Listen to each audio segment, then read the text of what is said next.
Hello, my name is Katie Limbach. I am an education specialist with the NDE Office of Early Childhood.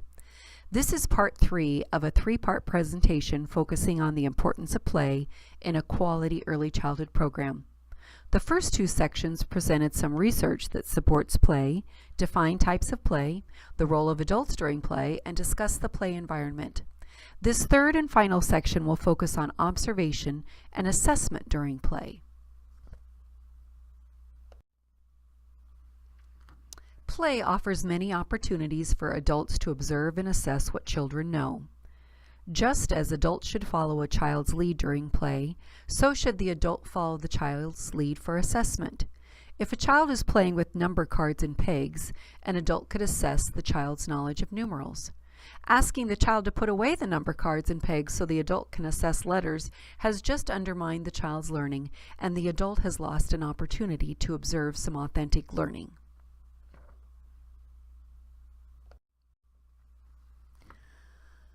Assessment during play involves observations of children throughout the learning environment. Adults should ensure that assessment is ongoing. This means that assessment is not a one-and-done activity.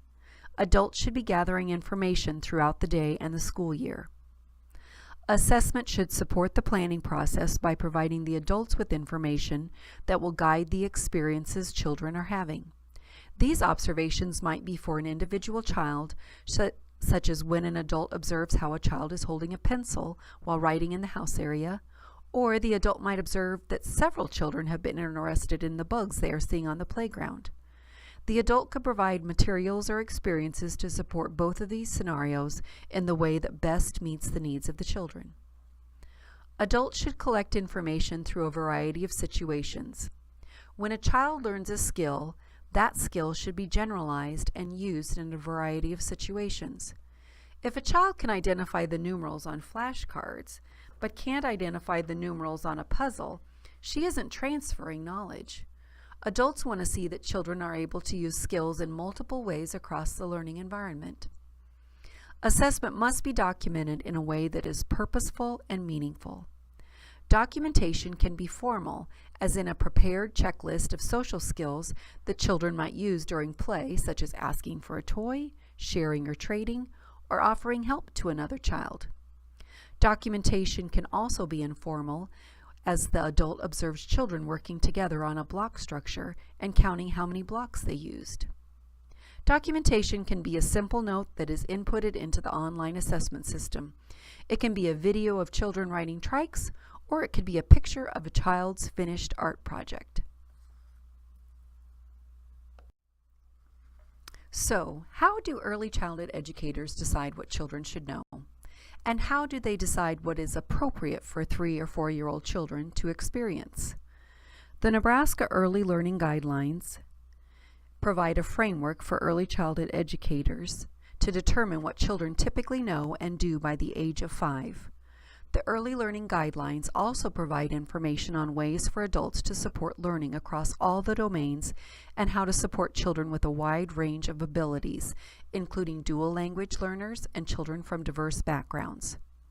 The developmental and learning domains in the Nebraska Early Learning Guidelines are social and emotional development, approaches to learning, health and physical development, language and literacy development, mathematics, science, and creative arts. The Nebraska Early Learning Guidelines provide examples of what the child might do, what the adult might do, what the environment might include, and strategies to help differentiate learning throughout the day. An early childhood educator can use the Early Learning Guidelines to support appropriate activities and the play environment. And of course, educators across Nebraska use Teaching Strategies Gold for the online assessment of young children.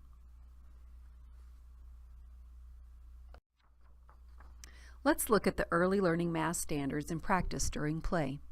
One of the math standards is demonstrates awareness of routines, predictable patterns, and attributes that can be measured. Some of the indicators that early childhood educators might look for in young children include: number 1, children will sort objects.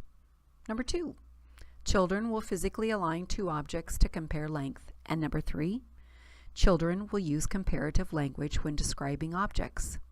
The Early Learning Guidelines provide suggestions for the environment, including adding materials of various shapes, sizes, colors, textures that children can sort, classify, order, and pattern.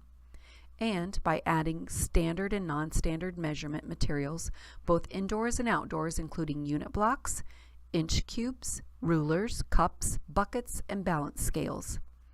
Here you can see how one classroom included materials to sort, order, and pattern, as well as standard and non-standard measuring materials. The Early Learning Guidelines also provide intentional strategies for adults to use. One strategy is for the adult to use and encourage children to use math-related vocabulary throughout the day. So an adult might say to a child at the water table, "You are pouring water back and forth. I wonder what will happen if you use a smaller cup."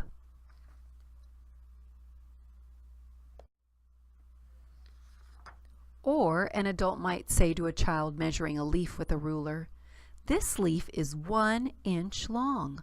I wonder if you can find something that is longer than 1 inch."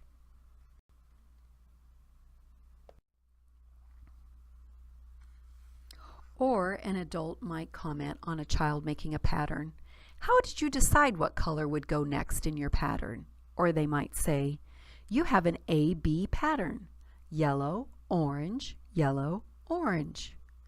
With all of these interactions, an adult has supported a child's learning, extended their knowledge, and assessed what the child knows and probably determined the next steps for the child or the environment. While these examples dealt specifically with math, they also follow some of the guidelines that were discussed in the previous sections of the importance of play. Observing and understanding before entering a child's play, using open-ended questions, extending what a child knows and explaining. With practice, these strategies become second nature to adults working with young children.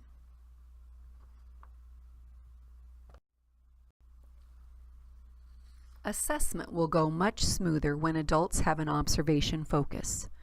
Adults can focus observations in several ways. Focused observations allow adults to ensure that all domains, all children, and all areas are documented equally. When adults focus on a developmental domain, they might determine that they will look for just social-emotional skills. The Nebraska Early Learning Guidelines help adults know what to look for in children's growth and development. The gold objectives are another way that adults might focus assessment. Adults might also determine that certain groups of children or that certain children will be observed on a given day. This helps adults obtain documentation on all children. Another focus of observations might be the play area or the activity. The adult might decide to observe social skills in the house area and the art area. The adult might also focus on whether certain play areas are underused and how that area could be enhanced. Or the adult might decide to observe and document what happens during small group time or outside time. While adults assess children through play, there is a balance between catching what children are doing throughout the day and making sure that all domains and all children are assessed. Through focused observations, teachers can ensure that assessment during play is a meaningful process that incorporates the learning cycle of learning, assessing, evaluating, and planning.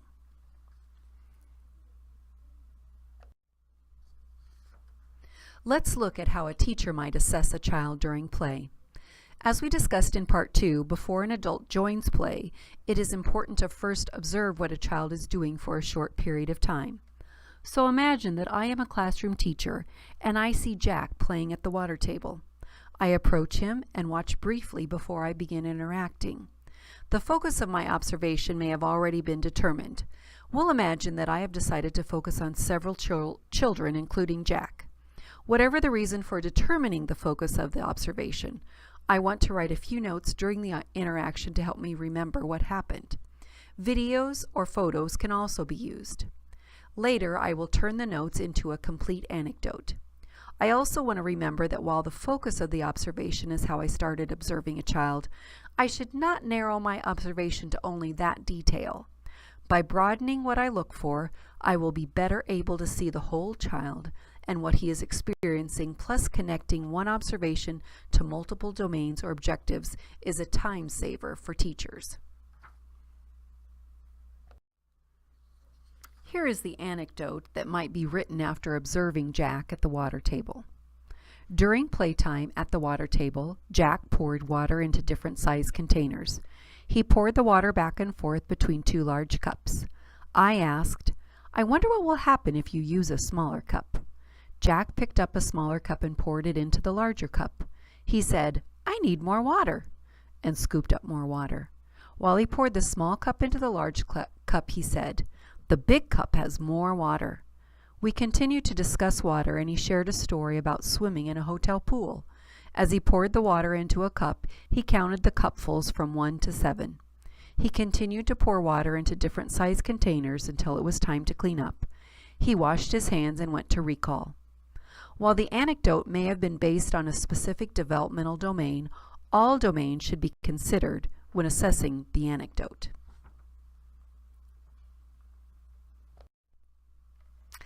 Let's take a look at the developmental domains and what we might assess and then score through Teaching Strategies Gold.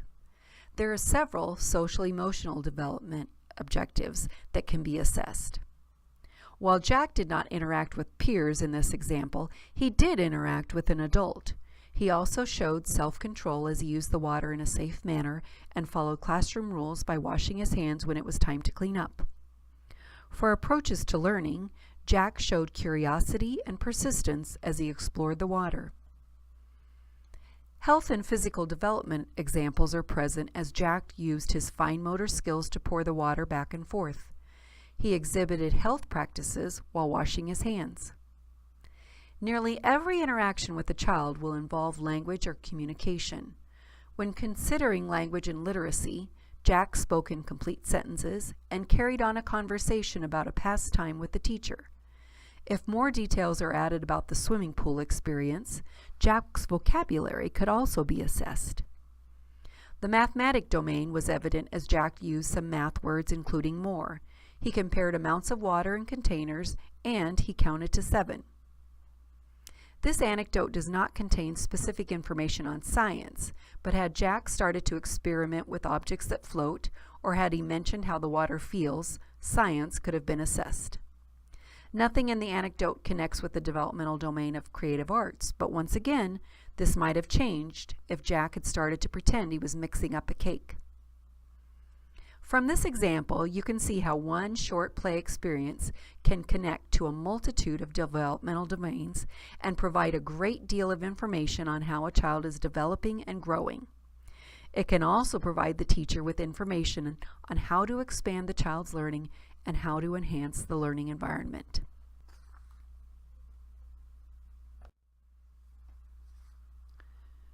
Through this webinar, we have focused on the importance of play. Sandra Waite-Stupiansky of Edinburgh University expressed the importance of play in this manner. Play is the most important way that young children learn, socially, physically, emotionally, and cognitively. Play is the way that children learn resilience and perseverance. Play is the way that children stretch themselves. Play is the way children learn what it is like to be an adult as they try on adult roles. And play is the way that children learn to deal with tension and stress. What would you do if you knew that there was a research-based practice that supports children's learning in all domains? A research-based practice that would support children's social-emotional development as well as executive functioning skills. And a research-based practice that would allow all children to learn and develop at their own pace based on their needs and interests. And what if this research-based practice was one that could be easily implemented into any setting? I would hope that your answer would be to learn more about this practice and implement it almost immediately, because of course, this research-based practice is play, and there are many ways you can support the implementation of play in early childhood settings.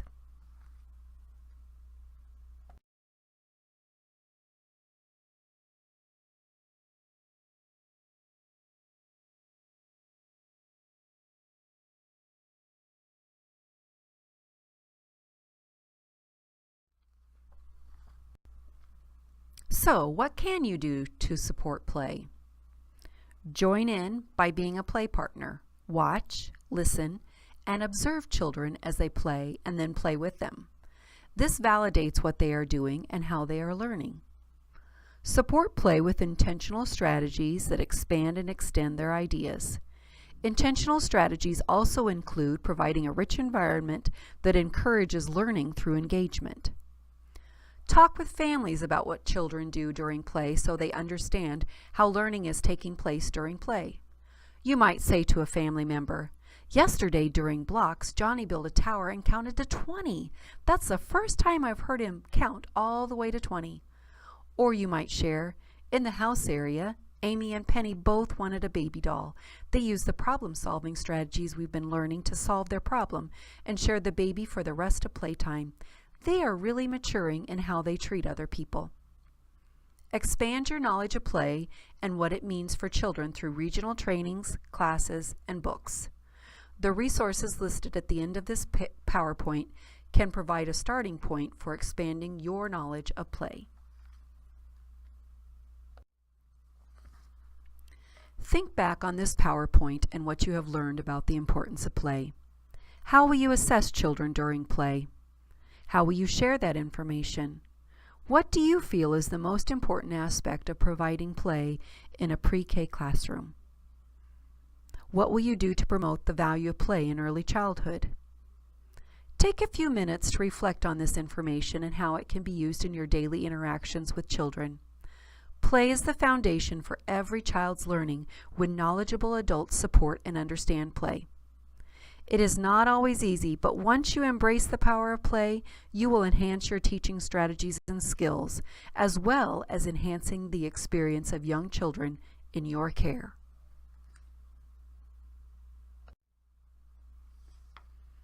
Building your knowledge of play and how adults can provide support for learning through play starts with just a few simple steps. Here are just a few resources that can help get you started.